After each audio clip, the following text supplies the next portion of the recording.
Nova Mensagem da Cruz traz agora a ministração da palavra pelo pastor Cláudio Morandi.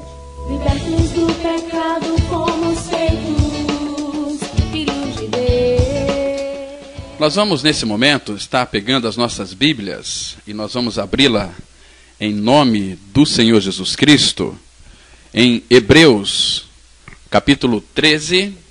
Hebreus, capítulo 13. Vamos ler apenas o versículo de número 4. E vamos falar um pouquinho sobre esse tema aqui, a infidelidade conjugal, o adultério, ou relações sexuais fora do casamento. Então, abra sua Bíblia em Hebreus, capítulo 13, versículo 4. Assim diz a palavra de Deus. Hebreus 13, verso 4. Digno de honra entre todos seja o matrimônio, bem como o leito sem mácula, porque Deus julgará os impuros e adúlteros. Deixa eu ler de novo, preste bem atenção na leitura da palavra. Digno de honra entre todos seja o matrimônio, bem como o leito sem mácula, porque Deus julgará os impuros e adúlteros. Vamos nesse momento ter uma palavra de oração. Nosso Pai Celestial, que alegria mais uma vez poder abrir a Tua palavra para meditar naquilo que o Senhor tem para nós nesta manhã. Nos exorta, Pai, sobre este assunto tão importante, sobre o sexo fora do casamento, sobre a infidelidade conjugal.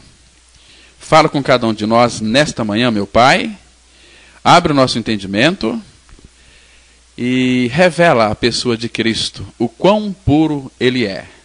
Ó meu Pai, nos leva também a crer na verdade da Tua palavra, na verdade da cruz, que lá, naquela cruz, no corpo de Teu Filho Jesus, o nosso pecado, Ele foi morto, Ele foi crucificado, nós morremos com Cristo, fomos sepultados com Cristo, e juntamente com Cristo fomos ressuscitados e assentados nos lugares celestiais em Cristo Jesus. Pai, eu sei que existem muitas pessoas nos escutando nesta manhã. Ministre aos seus corações, as desperta e conduz essas vidas ao caminho da santidade. Fala com cada uma delas, fale ao meu coração.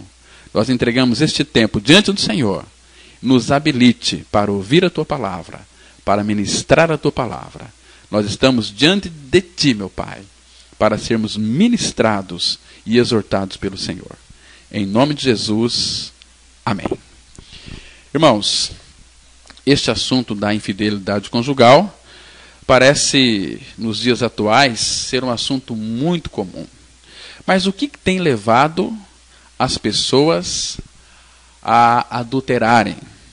Hoje, dificilmente nós vamos realizar casamentos de casal que já não tiveram relação sexual. Por que as pessoas adulteram? Primeiro, a fornicação. O sexo fora do casamento, ele é fornicação. É algo que Deus abomina, algo que Deus detesta. E o que é impressionante é que aqueles irmãos e irmãs que se dizem conhecer a palavra, que se dizem conhecer as Escrituras Sagradas, elas não conhecem o Senhor. Porque se conhecesse o Senhor verdadeiramente, não adulteravam. Não praticava fornicação. Porque, meus irmãos, o casamento é algo tão puro, tão santo, e os adúlteros Deus julgará. Eu fico admirado, aliás, eu não creio de forma alguma que uma pessoa que se diz regenerada, ela cometa adultério. A não ser que ela seja simplesmente uma pessoa religiosa, que não tem compromisso com o Senhor, que conhece Deus de ouvir falar, então essa pessoa vai adulterar. Normalmente, hoje as mulheres casam grávidas, normalmente em entrevistas de emprego, as psicólogas que fazem ali os exames de admissão, perguntam para as jovens meninas se elas têm filhos, né? Porque hoje virou tudo comum, nós estamos vivendo uma sodomia, né? e as pessoas que de fato... Hoje, tem muitos casais que moram juntos, que não são casados, mas moram juntos, vivem uma vida de fornicação. Isto é fornicação, isto é pecado, isso é malignidade, isto é desejo da carne. Deus o julgará. E fica com esta cara lambida de santidade, mas no fundo são pessoas podres, são pessoas problemáticas, são pessoas que se esforçam para ajustar a sua vida conjugal, mas já pecaram e não querem ser tratadas. Então, são pessoas que às vezes conhecem as Escrituras, às vezes até conhecem a doutrina do novo nascimento, mas nunca tiveram uma experiência real de regeneração. Porque se tivesse, não adulteravam. Então, irmãos, se nós quebrarmos os mandamentos de Deus, Ele nos quebrarão também. Aquele filósofo francês, Blaise Pascal, no seu livro lá, Pensamentos de Pascal, ele afirmou o seguinte. Ele disse que a felicidade não está nem dentro, nem fora de nós. A felicidade está em Deus. Eu gostei muito desse pensamento dele. O mundo busca a felicidade. As pessoas buscam a felicidade, mas buscam no mundo. Talvez buscam nelas mesmas. Mas a felicidade não está dentro da pessoa e nem fora da pessoa. A verdadeira felicidade está em Deus. Olha, meus diplomáticos ouvintes, jamais nós poderemos encontrar a felicidade às custas de nosso caráter. Sabe por quê? Porque nós não podemos ser felizes ultrapassando os limites que Deus estabeleceu para mim e para você. Se ao menos nós buscássemos a santidade com a mesma intensidade com que vamos atrás da felicidade. Já pensou como que seria interessante isso? Como nós teríamos pessoas de mentes saudáveis, pessoas curadas, pessoas felizes, pessoas gozando da verdadeira felicidade? Mas elas não estão buscando a santidade, estão buscando a felicidade. Eu quero ser feliz. Eu sempre sonhei com uma família, mas começa tudo errado. E o que é pior, conhecendo as Escrituras Sagradas e praticam aquilo que Deus abomina, são pessoas que, Judas fala, são nuvens sem água. São pessoas que, como animais irracionais, que não têm domínio de si, não conseguem suportar este abrasamento sexual. Então nós vamos aqui cometer isso e vamos aqui, depois com a coisa a gente casa. São pessoas abrasadas, e não conseguem esperar o grande dia do casamento. Queridos, ouvi dizer, algum tempo atrás, que lá na Suíça existe um animalzinho chamado arminho. Não sei se vocês já ouviram falar deste animal, arminho. E esse animalzinho, ele tem o pelo branquinho, mas muito branco mesmo, parece um pelo de neve. E esse bichinho, ele é muito cuidadoso com a própria limpeza. E interessante que os caçadores, sabendo disso, cruelmente, eles tiram proveito dessa característica desse animal. Sabe o que esses caçadores fazem? Eles passam óleo ali em volta da entrada da toca daquele bichinho. E quando o caçam, ele obviamente corre para a sua toca. Mas ele não entra nela, dentro da toca, sabe por quê? Por medo de sujar o seu pelo. E aquele animalzinho chamado arminho, ele prefere morrer a ficar sujo. Irmãos, que bom seria se tivéssemos com a pureza de nossa alma a mesma preocupação que esse animal tem com o seu pelo. Mas nós não somos assim. Nós gostamos de se lambrecar no pecado, nesses prazeres transitórios do pecado, em fornicação. Então hoje, meus irmãos, com a ajuda do Senhor, eu quero caminhar um pouquinho aqui, na esperança de auxiliar aquelas pessoas que procuram pôr em prática ali a sua vida com Deus, que querem de fato ter uma vida cristã saudável. Estou falando aqui das ciladas existentes nesse contexto, como nós vamos tratar aqui a fornicação. O que é fornicação? É o sexo antes do casamento. Vamos falar sobre o adultério. O que é o adultério? O adultério é a relação extraconjugal. E o homem, ele é um ser extremamente insatisfeito. Por isso que ele adultera. Ele adultera, aliás. Porque enquanto ele não tiver uma experiência com Cristo em sua morte e ressurreição, ele é um eterno insatisfeito. Ele não vai satisfazer de forma nenhuma. Se der tempo, eu quero falar sobre o voyeurismo, o exibicionismo, a pedofilia e outras coisas semelhantes, né? Irmãos, todos nós conhecemos alguém que adota alguma forma aí de compulsão sexual e com certeza todos nós já tivemos tentações nessa área. Mas uma coisa é certa, ser tentado não é pecado. O pecado é ceder à tentação. Né? Logicamente que um casal de namorado, quando eles se beijam, quando eles se abraçam, logicamente que eles vão sentir tesão. E hoje em dia, as nossas igrejas, elas como que, parece que reinam um mito. Tem medo de falar sobre sexo, achando que sexo é uma coisa horrível. Não é. Sexo, ele é santo dentro dos padrões que Deus estabeleceu, que é o casamento. Fora disso, é pecado. É? Então, sentir tesão não é pecado. Porque Deus nos fez assim. Deus nos fez com essas características. O ruim seria se você não sentisse isso. Eu lembro que lá em Fortaleza, uma pessoa foi procurar o pastor Geneton, um grande amigo nosso, que inclusive já pregou aqui em nossa comunidade o ano passado. E falou o seguinte: pastor Geneton, quando eu abraço e beijo a minha namorada, eu tenho ereção. Será que isto aqui é pecado, pastor? O pastor falou o seguinte: meu amigo, você tem que agradecer a Deus, porque isso é muito legítimo. Né? Sentir tesão por uma pessoa não é nenhum pecado. Pecado é você consumar este ato fora do casamento. Aí sim é pecado. E quem comete pecado procede do diabo. Mas ser tentado não é pecado. Jesus, ele foi tentado em todas as coisas, mas sem pecado. Então isso significa que Jesus também foi tentado na área sexual. Ele foi tentado em todas as coisas. Por isso ele é poderoso para socorrer os que são tentados. E ele nos dá força para nós sairmos ilesos da tentação. Mas é que nós não queremos sair. A Bíblia diz: foge. Foge, mas a pessoa quer. Está tão gostoso. Então ali ele dá vazão para o seu pecado. Ele concebe o pecado e consuma o ato. Tá certo? Então isso aí é algo terrível. Irmãos, eu creio que todos conhecemos, né, alguém que adota aí uma forma de compulsão sexual.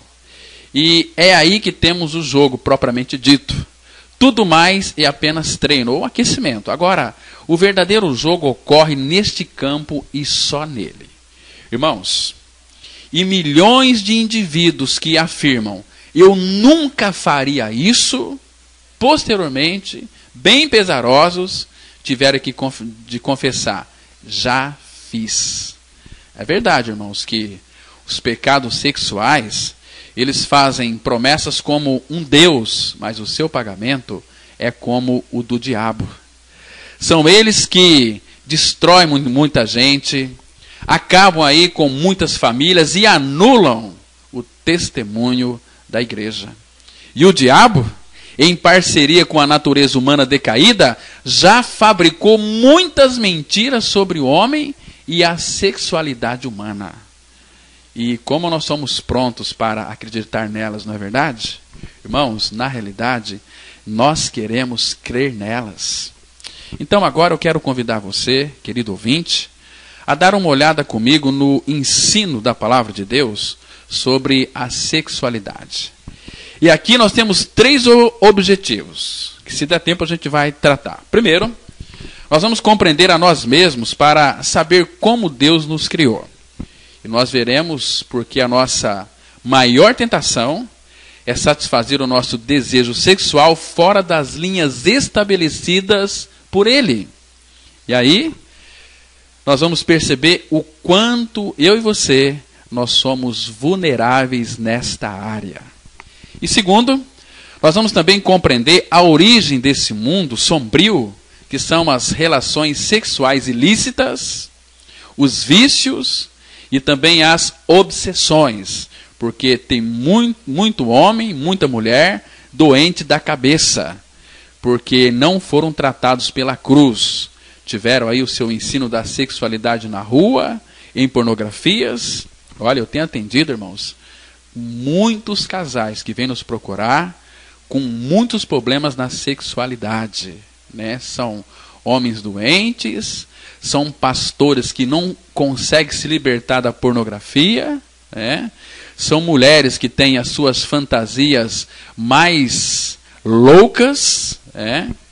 Tem tanta gente aí que precisam conhecer a verdadeira obra da cruz para serem libertas deste terrível mal que Satanás conseguiu aí distorcer na sua mente, que é a sexualidade. Então, meus irmãos, nós vamos estar caminhando aqui um pouquinho, que nós vamos entender que o ato sexual extraconjugal, sem dúvida alguma, é um deserto e não um oásis, porque as suas águas são amargas, como eram aquelas águas de Mara. E em terceiro lugar, nós vamos mostrar como alguém pode sair das sombras e caminhar para a luz da sanidade sexual e da submissão à vontade de Deus. E é pela graça divina do nosso Pai Celestial que existe esperança para todos nós. Então eu quero pedir a você, amado ouvinte, que tenha paciência, né, ao fazer esta viagem comigo. Vamos mergulhar um pouquinho aqui, vamos meditar um pouquinho, nós vamos tratar um pouquinho sobre a criação e a sexualidade humana. Eu sei que não vai dar tempo, mas segunda-feira nós vamos estar voltando aqui, se der tempo, se não der tempo hoje, segunda-feira a gente volta a falar sobre este assunto da sexualidade. Então tenha um pouco de paciência, nós vamos mostrar, porque quando falo sobre um determinado assunto, eu gosto de ver a sua origem, de onde começou o sexo, como que ele foi criado. Então vamos pensar no seguinte: Adão, ele teve ali o tremendo privilégio de andar com Deus lá no Jardim do Éden. Éden significa paraíso. Irmãos, por isso que, após o pecado, este oásis, ele sumiu. Então, este oásis, a sexualidade legítima, ela é restaurada somente no casamento. Por quê?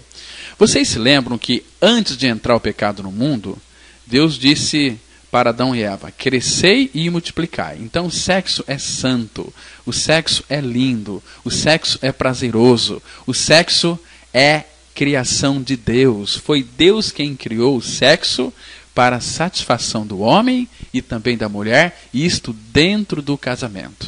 Então por isso que as verdadeiras pessoas que gozam o prazer sexual no casamento são homens e mulheres de Deus.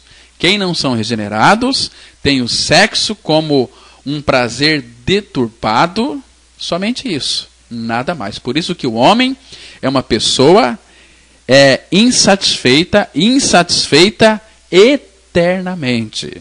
Vocês se lembram lá no livro de Levítico, capítulo 19, no versículo 23, ali está escrito assim: nem te deitarás com animais para te contaminares com ele, nem a mulher se porá perante um animal para juntar-se com ele, é confusão. Então, irmãos, por que Deus proibiu essas uniões abomináveis? O que é união abominável? É um homem se deitando com um animal, uma mulher se deitando com um animal. E nós sabemos que existem hoje homens que se deitam com um animal e mulheres que têm relação sexual com o animal. Essa doença chamada gonorreia, ela é oriunda do cachorro. Mulheres que se deitavam com o animal. Por quê? Porque Deus que nos criou, Ele sabe que o pecado faria do homem e da mulher pessoas insatisfeitas. E por isso, nada vai satisfazer o homem. Então ele vai buscar nos animais. Então por isso que Deus proibiu relações sexuais com animais. E nós sabemos que existem pessoas que se deitam com animais. E também Deus condenou aqui o sexo, as pessoas do mesmo sexo, como também relações sexuais abomináveis. Isso é bíblico, a palavra de Deus, ele fala, né? Ele fala, por exemplo, lá em Levítico, sobre as uniões abomináveis. A palavra fala em 18, versículo 19. Nem te chegarás à mulher para lhe descobrir a nudez durante a sua menstruação, nem te deitarás com a mulher de teu próximo para te contaminares com ela. E da sua descendência não darás nenhum para dedicar-se a Moloque, nem profanarás o nome do teu Deus, eu sou o Senhor. Com homem não te deitarás, como se fosse mulher. É abominação. É abominação. E hoje nós estamos sabendo que essas leis, esses mandamentos de Deus são quebrados. Por quê? Porque o homem e a mulher são pessoas eternamente insatisfeitas. Fazem do sexo uma banalização. Isso é abominável diante do Senhor. E a terra se contaminou. E Deus diz que visitou nela a sua iniquidade e ela vomitou seus moradores. Irmãos, sexo, o verdadeiro prazer no sexo, quem vai gozar verdadeiramente são aqueles que são regenerados, que morreram e ressuscitaram com Cristo, e Cristo é a sua vida. O sexo é santo, é prazeroso, o sexo é delicioso, mas dentro do casamento. Isso é muito lindo, meus irmãos, né? Então, por isso que lá no Jardim do Éden significa paraíso. Adão e Eva, vocês se lembram que antes de entrar o pecado no mundo, eles andavam nus e não se envergonhavam. Por isso que no casamento, o homem e a mulher, eles ficam nus e não se envergonham. Então, o casamento, dentro das leis de Deus, faz com que o paraíso, a gente viva dentro de um paraíso. É maravilhoso, meus irmãos. O homem e a mulher é a figura da igreja, o homem é a figura de Cristo, que vai para o quarto para ter a sua intimidade, a sua relação sexual dentro dos padrões divinos. É muito lindo, é muito santo, é precioso, é maravilhoso. Agora, fora do casamento, é pura banalidade, é fornicação, é abominação diante do Senhor, é adultério. E Deus, como nós lemos aqui no início, Ele julgará os adúlteros. Irmãos, vocês se lembram que Deus, Adão, ele teve ali aquele privilégio de andar com Deus lá no Jardim do Éden, que significa oásis, o paraíso. Mas apesar disso, o Senhor disse que estava lhe faltando algo muito importante. Lá no livro de Gênesis, capítulo 2, verso 18, a Bíblia diz assim: não é bom que o homem esteja só. Farei para ele alguém que o auxilie e lhes corresponda. Era uma mulher. Então aqui, o nosso Deus, ele dá a entender claramente que o homem é uma criatura social. E ele precisa de uma companheira que corresponda a ele. Irmãos, quando o nosso Deus criou Adão, ele usou como matéria-prima ali o pó da terra. Lá em Gênesis 2:7, a Bíblia diz assim: então o Senhor formou o homem do pó da terra e soprou em suas narinas o fôlego de vida, e o homem se tornou uma alma vivente. Queridos, seria de se esperar que, ao criar Eva, fizesse algo semelhante também do pó da terra. Mas, entretanto, o que a Bíblia relata é que o Senhor Deus fez o homem cair em profundo sono, e depois, enquanto Adão dormia, o que Deus fez? Deus tirou-lhe uma das costelas e fechando o lugar com carne. E com a costela que havia tirado do homem, o Senhor fez uma mulher e levou para Adão. Então Deus separou o feminino do masculino, formando ali duas pessoas distintas, criadas à sua imagem. Agora, devido aí a essa separação, brotou nos dois ali um desejo muito forte de se unirem de novo, voltando a gozar ali aquela unidade tão profunda, né? Então, a sexualidade, meus irmãos, ela se tornou um aspecto fundamental da personalidade humana. e a nossa identidade sexual, seja do homem ou da mulher, domina o nosso pensamento e também dá forma à nossa autoimagem. E Deus, ali, ele atribuiu a Adão características diferentes das de Eva e também vice-versa. Os homens tendem a tomar ali a iniciativa nas ações e também analisar os aspectos da vida de maneira racional. Agora, já as mulheres, elas exibem mais um forte senso de intuição, de sensibilidade e de confiança básica. É claro que nós estamos falando de modo generalizado, porque nós sabemos que ocorrem superposições em alguns pontos. O que queremos dizer, meus irmãos, é que os dois gêneros refletem aspectos diversos da imagem divina. E ambos possuem essa imagem, mas a refletem de modo diferente. Algum tempo atrás, uma pessoa falou para mim o seguinte: Pastor Cláudio, um pastor, o senhor concorda com a união de dois homens? Eu falei, claro que não. E ele falou, mas por quê?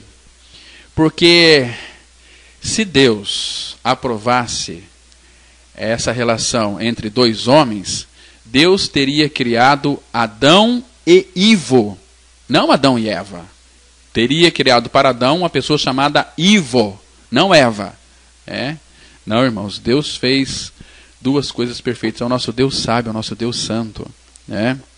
E eu creio que eu devo ter respondido a pergunta aí daquele colega. Mas, meus irmãos, no matrimônio, essas características se juntam de uma forma tão harmonicamente para quê? Para intensificar a revelação da pessoa de Deus que o ser humano deve fazer. E o apóstolo Paulo, no Novo Testamento, ele ensinou que o casamento tem de ser uma figura clara do relacionamento de Cristo com a sua igreja. E as raízes, irmãos, da nossa natureza sexual encontra-se no relato da criação. Por quê?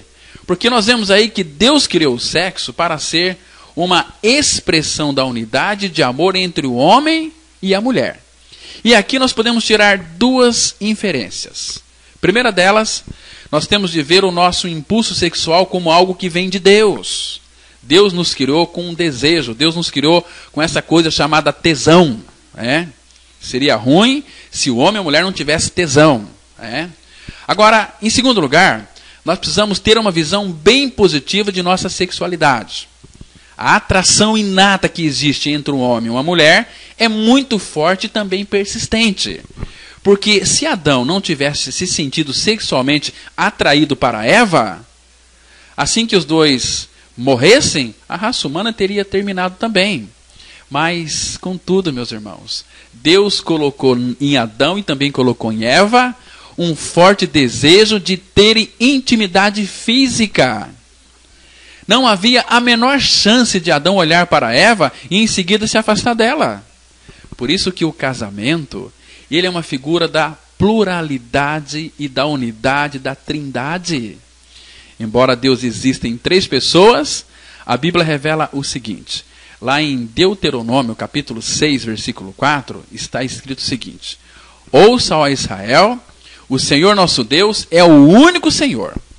Então aqui, o termo hebraico que aqui designa é Shad.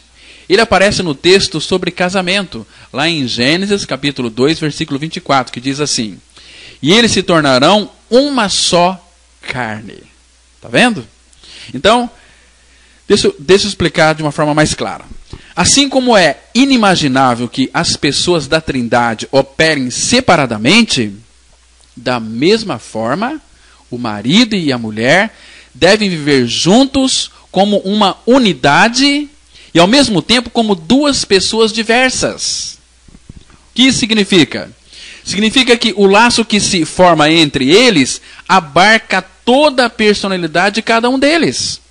Em suma, o ato sexual gera uma ligação de alma entre os dois. É o relacionamento mais íntimo que pode existir entre dois seres humanos. E diz a palavra de Deus, lá em Gênesis 4:1, que Adão teve relações com Eva, sua mulher. Isso é maravilhoso. Adão conheceu a Eva. E quando eles tiveram ali relações sexuais, eles vivenciaram a mais elevada forma de comunicação e conhecimento que pode ocorrer entre duas pessoas. Depois que um homem e uma mulher, eles experimentam a intimidade sexual, o relacionamento deles nunca mais poderá ser o mesmo. Por quê? Porque, na verdade, não existe o que chamam por aí de um novo começo. Claro que não. Amados, temos que entender uma coisa muito importante na nossa vida, que o plano de Deus era que quando um homem e também uma mulher, tivesse aí a primeira experiência sexual, houvesse uma aliança entre eles e um compromisso entre eles. E esse compromisso seria para toda a vida, encerrando ali em si um amor incondicional e uma aceitação plena um do outro. Porque se eles maculam esse compromisso, os cônjuges certamente ficam como que diminuídos. E ainda ocorre algo muito pior, porque isso desencadeia uma série de consequências que têm implicações de longo alcance. Então, amados, a gente vai aqui caminhar mais um pouquinho a partir desse olhar para a cruz de Cristo. Porque quanto mais nós nos aproximamos de Deus, do nosso Pai Celestial, em uma comunhão íntima com Ele, mais nós estaremos acertados na nossa sexualidade. Agora, deixa eu lhe fazer uma pergunta. O que acontece quando uma pessoa mantém relações sexuais com alguém que não é o seu cônjuge? O que pode acontecer? Esse relacionamento cria o que podemos chamar de ligação externa. Ou seja, trata-se de uma ligação ilícita com o outro ser humano. E em todos os casos, quer seja uma relação heterossexual ou homossexual, forma-se entre os dois ali um laço que vai além da esfera física. Por quê? Porque as duas personalidades se unem intimamente, criando o que nós poderíamos chamar de ramificações para as futuras relações de ambos com outros parceiros. São elos que são criados ilicitamente. Tá? E se der tempo, meus irmãos, mais adiante eu quero explicar aqui como e por que essa ligação da alma ilícita muitas vezes resulta num vício que dura a vida toda, se não for tratado pela cruz.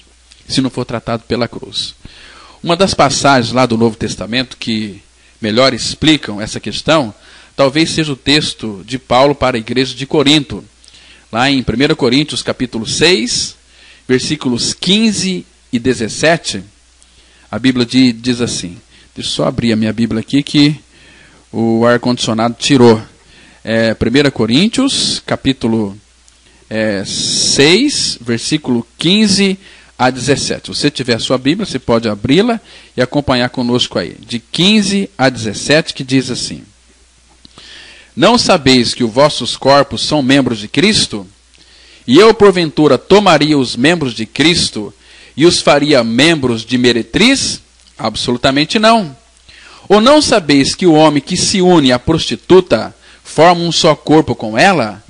Porque, como se diz, serão os dois uma só carne? Mas aquele que se une ao Senhor é um espírito com ele. E depois o verso 18, Paulo diz assim: Fugi da impureza. Irmãos, pensemos o seguinte, e peço a você, querido ouvinte, que você acompanhe o meu raciocínio bem atento, preste bem atenção. Eu sei que todos nós concordamos em que um homem que tem relação sexual com uma prostituta não assume nenhum compromisso com ela. Isso é tão claro. Por quê? Porque ali não há o menor indício de amor ou respeito. Na prostituição, o ato sexual se baseia meramente na lascívia e no dinheiro. Nesse Deus chamado Mamon. Não é verdade? Agora, o que existe ali é o interesse de uma exploração mútua. Agora, por mais incrível que pareça, o apóstolo Paulo ele afirma que, para Deus, a prostituta e seu parceiro são uma só carne. E para comprovar, ele cita Gênesis 2, verso 24, onde Deus une Adão e Eva, tornando-se os dois ali uma só carne. Irmãos, preste bem atenção. Qualquer ato sexual, até mesmo um ato imoral, opera uma ligação entre os parceiros, unindo-os de corpo, alma e também espírito. Olha, irmão, estou lembrando de uma história aqui, de certo homem que traiu a esposa diversas vezes e posteriormente ele foi pedir perdão para ela. Mas a esposa depois ela comentou o seguinte, ela disse o seguinte, olha, a minha sensação é que todas as outras mulheres com quem ele manteve relações sexuais estão na cama comigo. E ela tem razão, eu dou razão para ela, eu não discordo dela.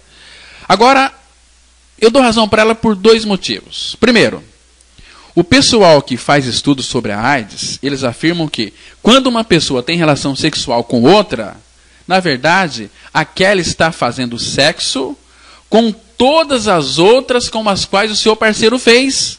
Está me entendendo? E existe ainda um segundo motivo.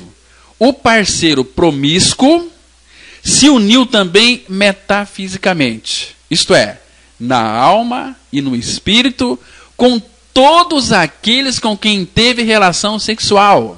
Queridos, Deus tornou os dois uma só carne. Se você está traindo a sua esposa, ou você está traindo o seu marido, você está tendo relação sexual com todos os amantes com aquela mulher na qual você está traindo a sua esposa. E Deus vai lhe julgar. Você também, mulher, e vice-versa. E quais são alguns dos efeitos dessa ligação externa, fora do casamento? O que acontece quando decidimos ultrapassar os limites que Deus demarcou para cada um de nós? Por que será que molestar uma criança, por exemplo, deixa-a propensa a desenvolver compulsões sexuais ou a ter problemas de identidade sexual? Por quê? Queridos, o sexo extraconjugal tem consequências de longo alcance por causa do laço que se cria entre os dois, devido àquele ato consumado. Por exemplo, um garoto que é seduzido por um homem mais velho, inicialmente pode detestar a experiência, mas contudo, como o sexo une duas pessoas, ele pode, a partir dali, experimentar certa segurança e também certo senso de realização com aquele relacionamento. E daí a pouco, ele passará a procurar outros parceiros masculinos, mesmo que anteriormente não tivesse tendência para o homossexualismo. Vocês estão me compreendendo, irmãos? É que as suas primeiras experiências sexuais gravaram essa prática ali na sua alma, porque fica impregnado na alma do homem. E cria traumas. E a pessoa fica doente e começa a desejar essas relações sexuais ilícitas.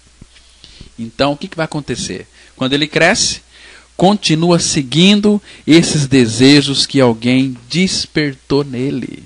Vocês estão me compreendendo, irmãos?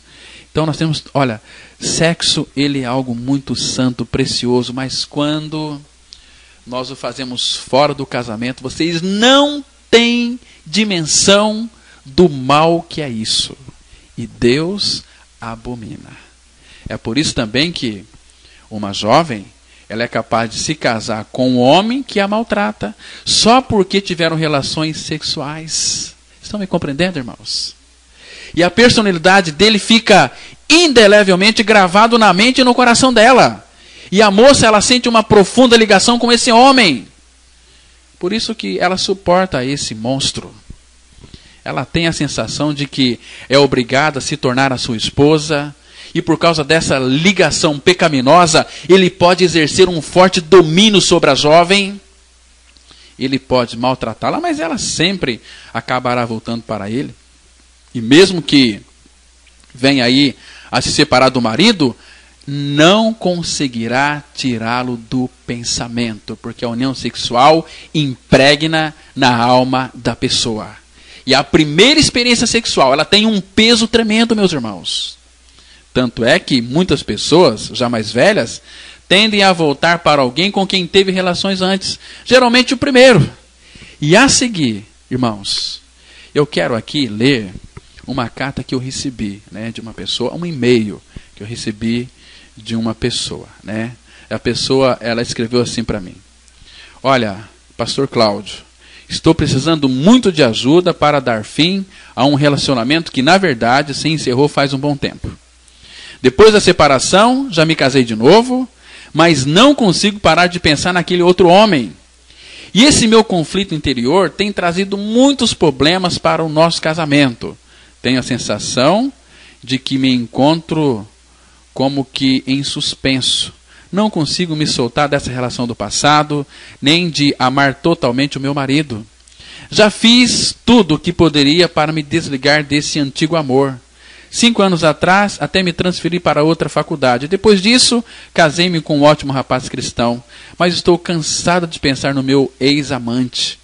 Tenho medo de que, na ânsia de fazer algo para me livrar dessa obsessão, eu tome alguma atitude que prejudique o meu casamento. Queridos ouvintes, essa mulher aqui, ela se ligara sexualmente com o seu namorado. Aquele que se une à prostituta, ou vice-versa, é uma só carne com ele. Uma só carne é uma só alma. O sexo, ele tem um poder incrível de unir duas pessoas. Então, por isso que Deus, ele proíbe terminantemente o sexo antes do casamento. E embora, meus irmãos, essa moça aqui tivesse terminado o seu relacionamento com esse rapaz aqui e se casado com outro homem, ela não conseguia tirar o primeiro do pensamento. Se eles tivessem namorado sem ter relações sexuais, não há dúvida de que ela teria mais facilidade para amar o atual marido. Não ficaria obcecada com um relacionamento do passado. Contudo, as primeiras experiências sexuais, muitas vezes, são bastante fortes e dura, sabe quanto tempo? A vida inteira, porque fica impregnado na sua alma. Então vamos pensar então no que acontece com uma criança que foi molestada por um adulto.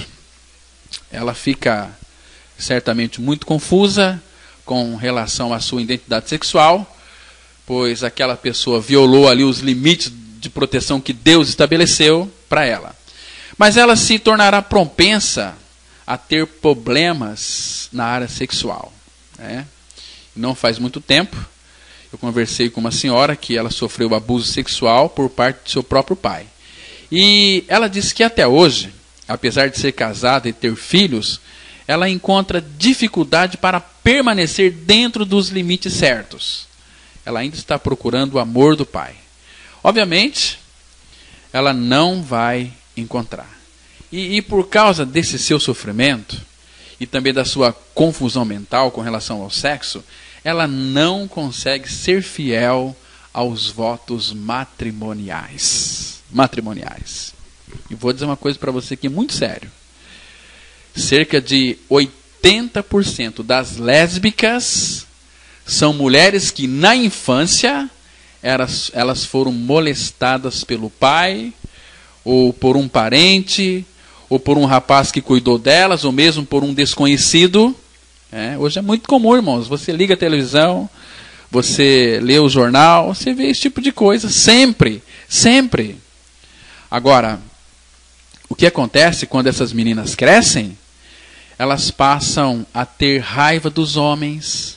Então, o que elas fazem? Elas acham mais conveniente ficar com pessoas do mesmo sexo. E para as mulheres, o lesbianismo é apenas um atalho para buscar uma comunhão de alma com alguém, assim como o homossexualismo o é para os homens. É uma forma de ter um relacionamento sexual sem o difícil problema de se relacionar com alguém do sexo oposto. É verdade que há pessoas que apresentam uma confusão em sua identidade sexual que não podemos atribuir a um abuso, nem a pornografia, nem uma disfunção aí familiar, mas o fato é que a nossa sexualidade, ela é santa, ela é sagrada. Por quê? Porque foi criada por Deus. E sempre que alguém extrapola as leis estabelecidas por Deus, provoca consequências que são tão profundas quanto a alma humana. Irmãos, nós vamos parar por aqui hoje, mas segunda-feira, se Deus assim permitir, eu quero voltar a falar mais sobre esse assunto aqui, para nós termos uma vida sexual saudável entre marido e mulher. E uma das coisas que tem levado muitas mulheres e homens a sofrerem é que eles são tão estúpidos. E a Bíblia é tão clara em mostrar para nós, lá em 2 Coríntios, capítulo 6, né? Fala ali de uma forma tão clara. E quando as pessoas conhecem, eu conheço muitas e muitas pessoas que conhecem a verdade da palavra de Deus, que Deus, ele fala, né, sobre o jugo desigual, lá em 2 Coríntios 6, do verso 14 ao 18, que diz assim: não vos ponhais em jugo desigual com os incrédulos, porquanto que sociedade pode haver entre a justiça e a iniquidade? Ou que comunhão da luz com as trevas? Que harmonia entre Cristo e o maligno? Ou que união do crente com o incrédulo?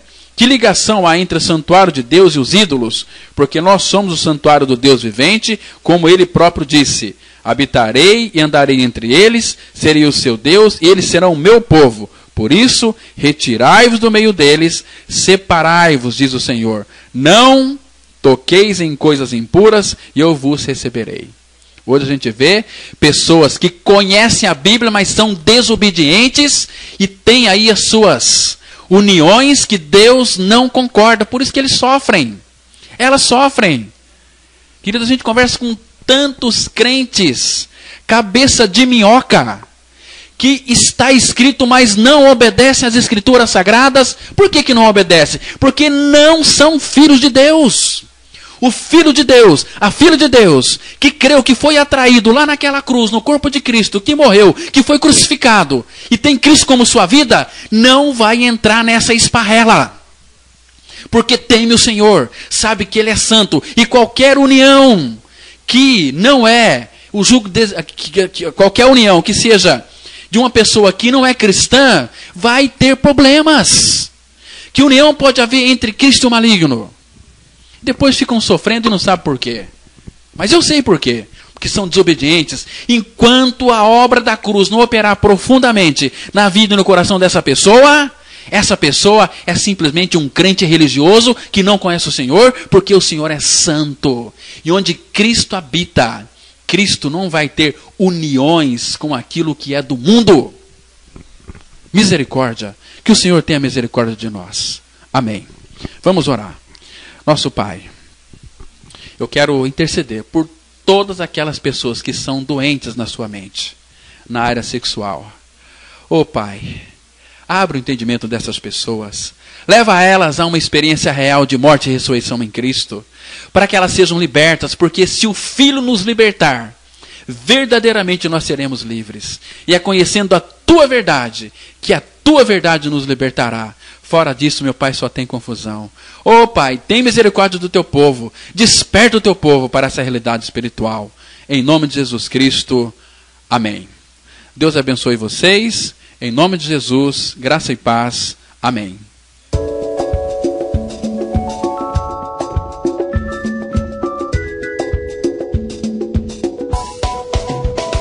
Caso queira receber maiores informações sobre esta palavra, ligue para 3215-7508.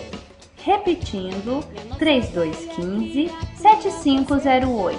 Ou participe de uma das nossas reuniões. Teremos o maior prazer em recebê-los em nossos encontros. Andemos, pois, em novidade de vida.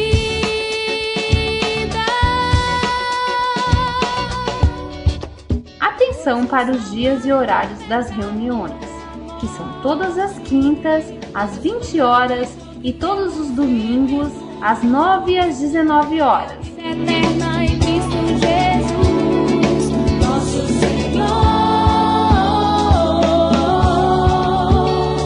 A Igreja Batista Palavra da Cruz está situada com um templo na rua Jequitibá 244, na Vila Ideal, próximo ao estádio do Teixeirão. Em Cristo Jesus, nosso Senhor.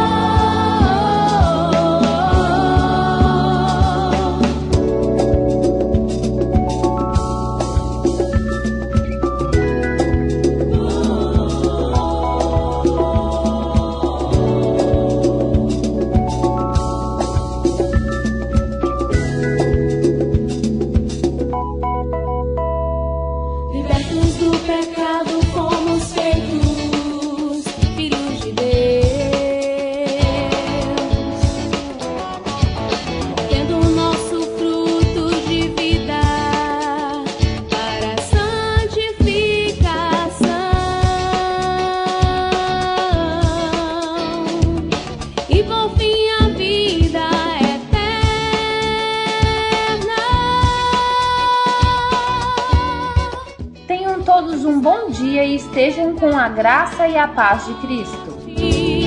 Mas gratuito que temos vivido é a vida eterna em Cristo Jesus, nosso Senhor. Pois o salário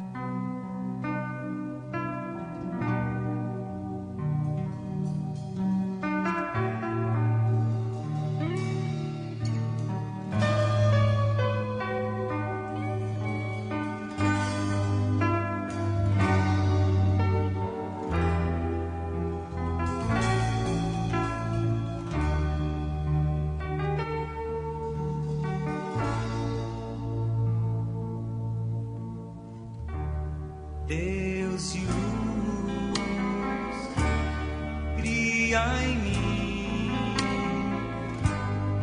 um reflexo do teu ser,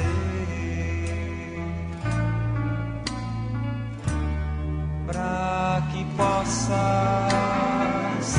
em mim agir, em mim brilhar por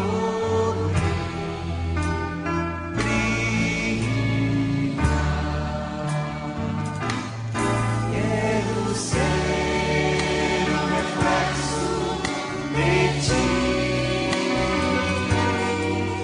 Quero ser um reflexo de ti. Eu quero ser a carta escrita por tua mão para o mundo ler e olhar e sentir e saber que tu vives em mim. Santo Espírito